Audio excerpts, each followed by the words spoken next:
Welcome to the 2025 Austin RV Expo. We're at the Airstream display, and I might just find our next rig.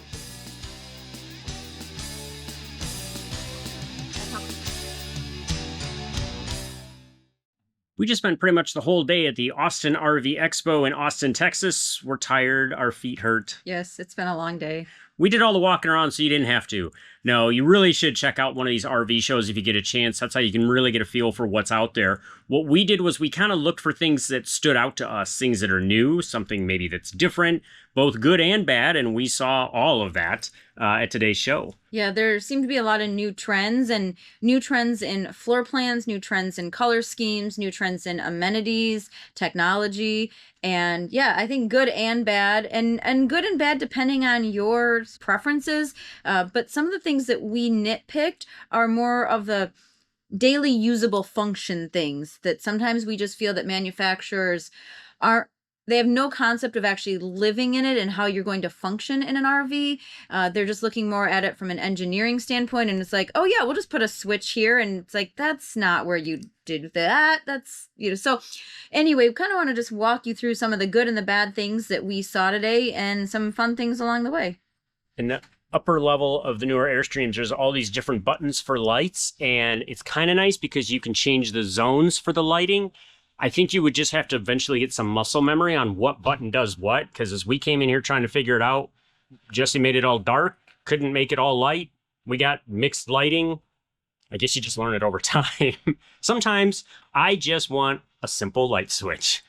You mentioned putting a light switch in an odd place. I would say it's more about not putting light switches in places or combining things with light switches that shouldn't be there. And we found quite a few examples of that, but here's a couple of things we wanted to show you that we're talking about. I don't know what I'm in. It's a fifth wheel of some kind, and I really like the layout. It's got a front living space, this nice big kitchen, huge bedroom, bathroom, tons of storage. If I was in the market for something like this, this would be the one. Except a major flaw is good luck trying to find a light switch. So you're coming in, it's after dark, you've got your groceries in your hand, you've got anything in your hand, you've got nothing in your hand. You walk in the door. Let me demonstrate.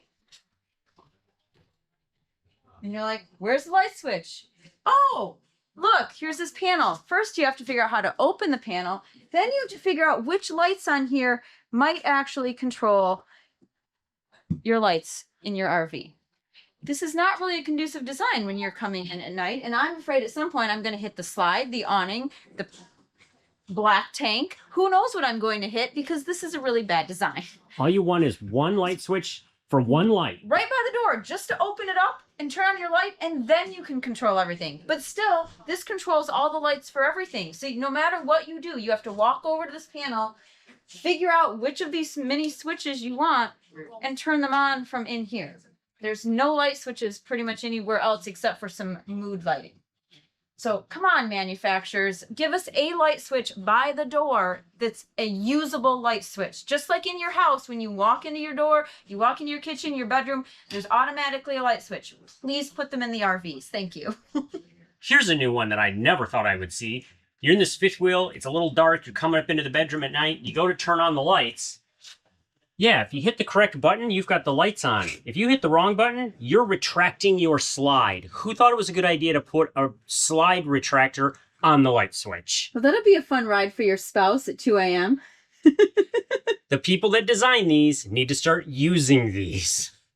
One of an RVer's biggest complaints, and this has been going on for years, is still the lack of kitchen space. Doesn't matter how big the trailers or the RVs and the motorhomes seem to be, we just still are seeing a lack of counter space, putting big burner stoves when you don't really need them, sinks that are also supposed to function as counter space. But we did see a handful of today that had a better layout, more of an L-shaped or a U-shaped, microwaves that weren't like way up in the sky, way over your head, which is unsafe or not even reachable in my case. We're starting to see some of the microwaves come down more to normal height or even further down closer to the floor. And so I was really impressed with a handful that we walked into that had a better kitchen layout. So we can actually show you a couple of those. Kudos to Alliance for developing an actual useful kitchen in an RV. This is massive for this size trailer. I mean, look at this actual cooking counter spot. There's no things to lift up. stove, nice big space over here. You've got outlets up under here for your crock pot, your air fryer, toaster, coffee pot.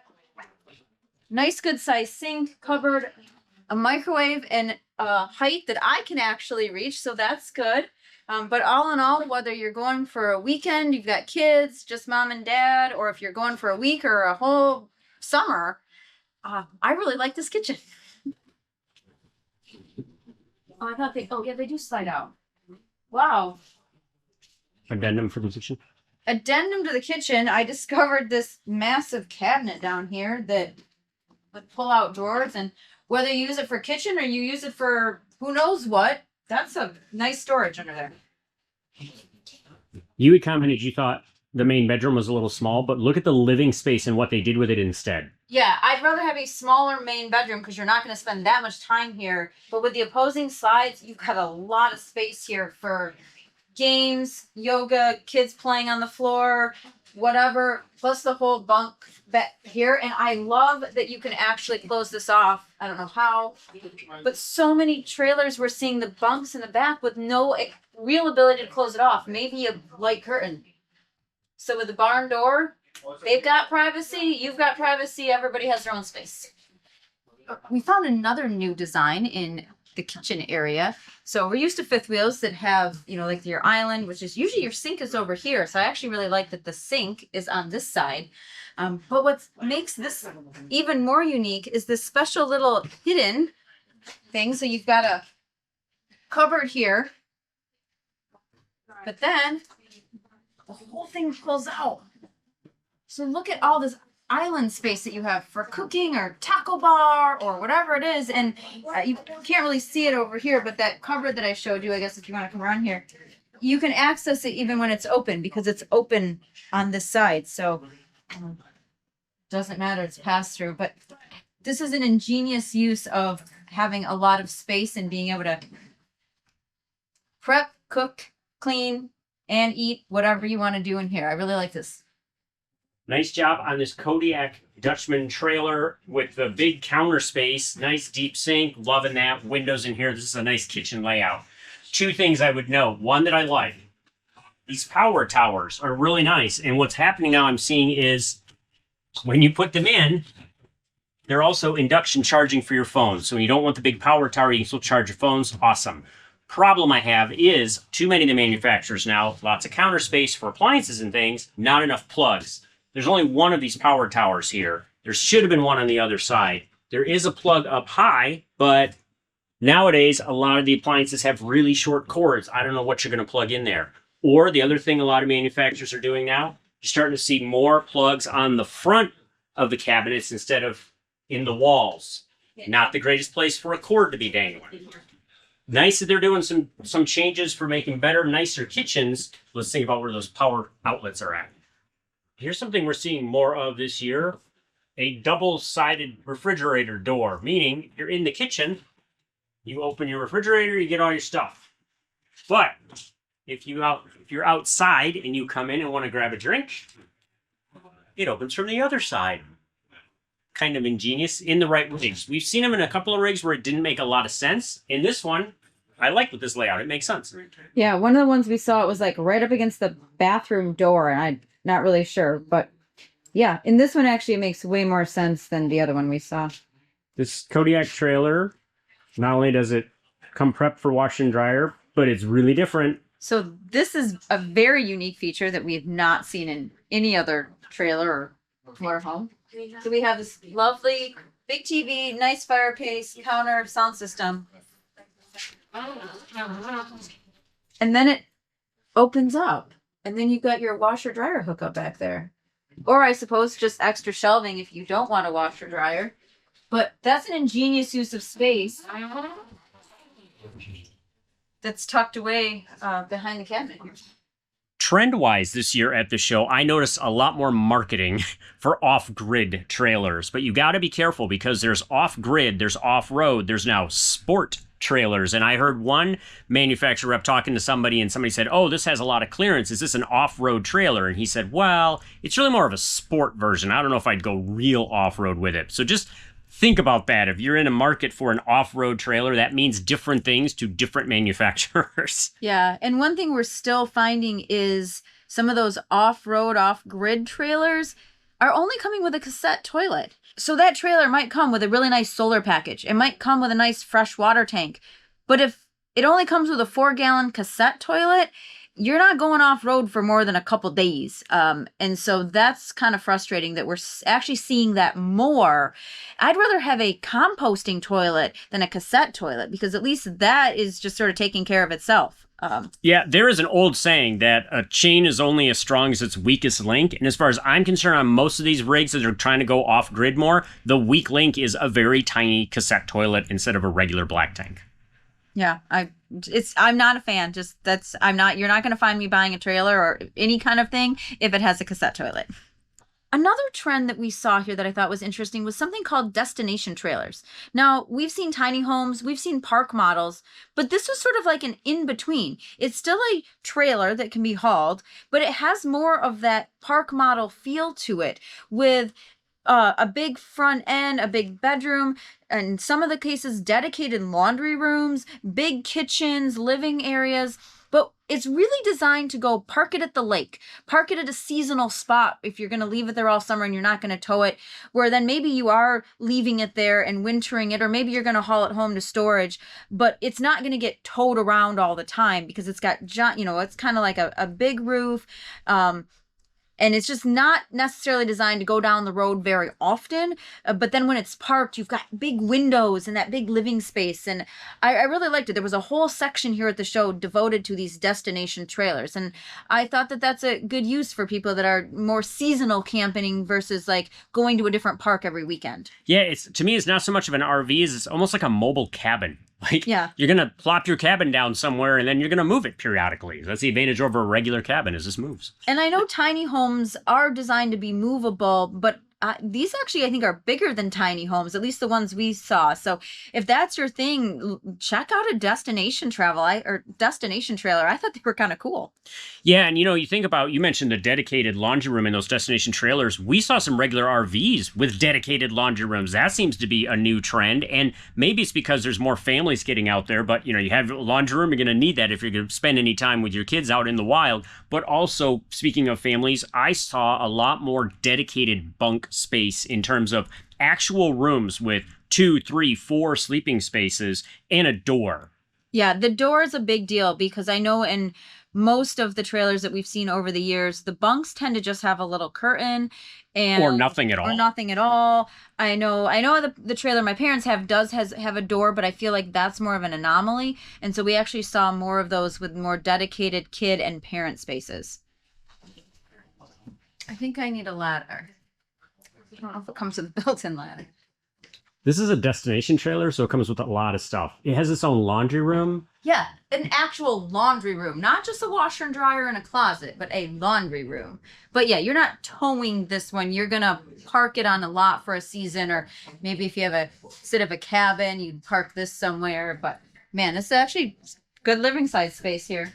Show us your favorite feature. Not the laundry room. Oh, yeah. Go all the way to the back. Woo! Look at this closet. You know how many shoes you can fit in here? So I get all of this, and Ari can have one little cupboard. Wait, one of the little cubbies or all the cubbies? Oh, you want all the cubbies? Now you're getting greedy. The Austin RV Expo is a nice show. I think it's sort of a larger, small show. So what's good about that is you've got several hundred units here. So there's plenty of options to look at and see what's here. It's not quite as overwhelming. I will mention, somebody noted that we were filming some video of the different trailers, not realizing we were doing it for this channel. But she said, oh, that's brilliant, because I always get home and I think, now, which trailer was that, or which RV was that? So there's a tip for you. If you're going to go to an RV show, take a camera along with you and video what you're seeing. Make sure you're getting, I always make sure we shoot the model number and how long it is, that kind of stuff, maybe the price, and then we walk into it. That's a good tip, I think, if you're going to go to a show. Yeah, because I was taking some still pictures to show my parents for some ideas that they were looking for. And even I was trying to remember, wait, which one was that? So yeah, that video tip was a good idea. And it's always a good reference for us. We'll go back and look at our footage that we're showing you guys. But yeah, good tip on that. A couple other good tips. Wear good walking shoes and, you know, comfortable clothing layers, because it alternated between really hot and really cold in here. It's just a big open convention center. And they did have some food here. There was a little concession stand selling, you know, like sandwiches, pizzas, chips, beer and wine, pop. And so there's a little bit of food. We're in downtown Austin. You can always walk outside the door and go find some really good food downtown.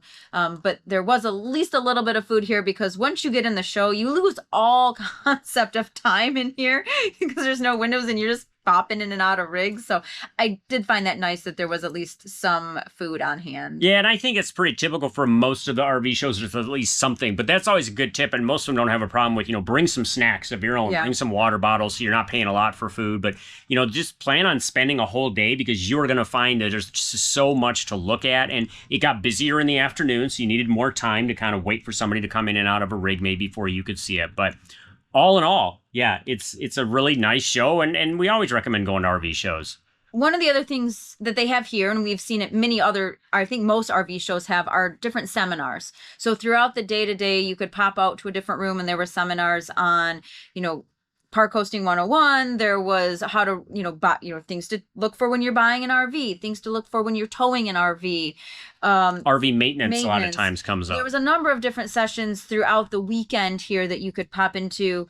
And so I think those are handy as well, if whether you're new to RVing or, you know, you're seasoned but wanting to learn something new, or check out maybe a different park. They've had some, you know, I think there was one of the sessions on different like resorts in this Texas area that you could go to. So those are handy. So make sure you always check the event schedule as well in terms of just what else is going on, not just walking in and out of the trailers. It's a great way to see a lot of different types of rigs, to see different rigs within a certain category. There's usually a lot of different dealers. That's why I think attending an RV show is a good opportunity to really get a feel for what's out there and what you might like or not like. I think more people are finding stuff they didn't like, and that's important to know too. So if you get a chance, check out an RV show near you. If you are in Austin, Texas ever in February, make sure you check out the Austin RV Expo. In the meantime, keep on trekking. And we'll see you out there. Are only coming with a cassette toilet. So it might have a good sized black tank. I mean, so it might have a, yep. So it might have a good sized solar package. It might have a good sized gray tank. Nope, sorry. I don't know where the lights are. There's no lights. Oh. Oh, good Lord. I guess you just have to figure out where they're all at. So that's the shower light. Sleep mode, onboard. Oh, it's still very dark back in here. Turn it back here.